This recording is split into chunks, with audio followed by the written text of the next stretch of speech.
एक बहुत रिच आदमी अपने घर की तरफ जा रहा होता है। अच्छी गाड़ी में, सूट बूट में अपने घर की तरफ जा रहा होता है, ठीक है? जैसे ही घर की तरफ जा रहा होता है तो देखता है कि घर के बाहर भिखारी बैठा हुआ है और ठंड से ठीक से ठिठुर रहा है बिल्कुल। तो उसको वो बोलता है कि क्या आपके पास ब्लैंकेट नहीं है? तो ही सेज कि नहीं सर, मेरे पास कुछ नहीं है, मैं गरीब आदमी हूँ, मेरे को ठंड में ही रहने की आदत है, मेरे पास कुछ नहीं है। ठीक है। वो उसको प्रॉमिस करके जाता है कि तुम थोड़ी देर ठहरो, मैं अपने घर से ब्लैंकेट कुछ और लेके आता हूँ ताकि आप उसको अपनी बॉडी को कवर कर पाओ और ठंड से बच पाओ। ठीक है, वो अंदर चला जाता है। जैसे ही अंदर जाता है देखता है फैमिली में बच्चे उसको घेर लेते हैं, थोड़ा टेंशन्स घर की चल रही होती है, इधर-उधर की चीज़ें चल रही होती हैं, टीवी चल रहा होता है, वाइफ कुछ कह रही होती है और वो अपने घर के इन्वॉल्वमेंट में इतना खो जाता है कि वो सारा काम-वाम करके, रात का डिनर करके और सो जाता है। सुबह जब उठता है तो उसको एकदम से ध्यान आता है कि ओ माय गॉड, मैंने तो बाहर बोला था कि मैं ब्लैंकेट दे के आऊंगा।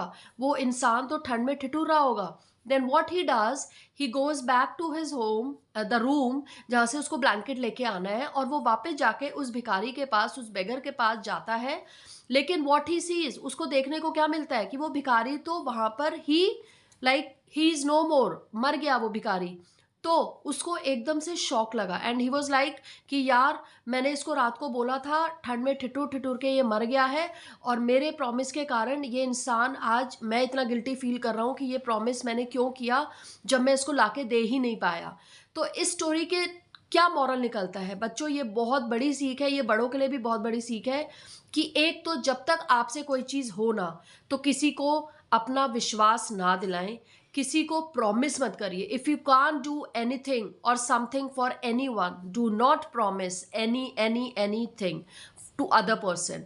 दूसरा मॉरल ये निकलता है कि उस भिखारी ने इस इंसान पर ट्रस्ट किया, इस इंसान पर ट्रस्ट किया और वो रात भर ब्लैंकेट की एक आस में बैठा रहा। अगर शायद ट्रस्ट ना करा होता, उन्होंने दिलासा ना दिलाया होता, तो वो उसने कहीं और से अरेंज कर लिया होता या वो किसी कुटिया में जाके बैठ जाता। मगर उसको एक आस थी कि वो इंसान मेरे पास आएगा, ब्लैंकेट लेके आएगा और वो मुझे ढक देगा। लेकिन इस आस में वो इंसान टूट गया, मर गया।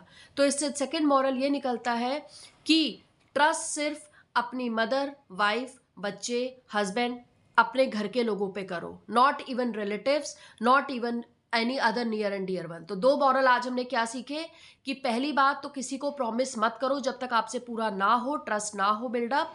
एंड सेकेंडली, किसी को दिलासा मत दो, किसी के ऊपर ट्रस्ट मत करो। ठीक है, आपके अपने ही अपने हैं जो आपको सब कुछ दे सकते हैं। तो इसके साथ नमस्ते।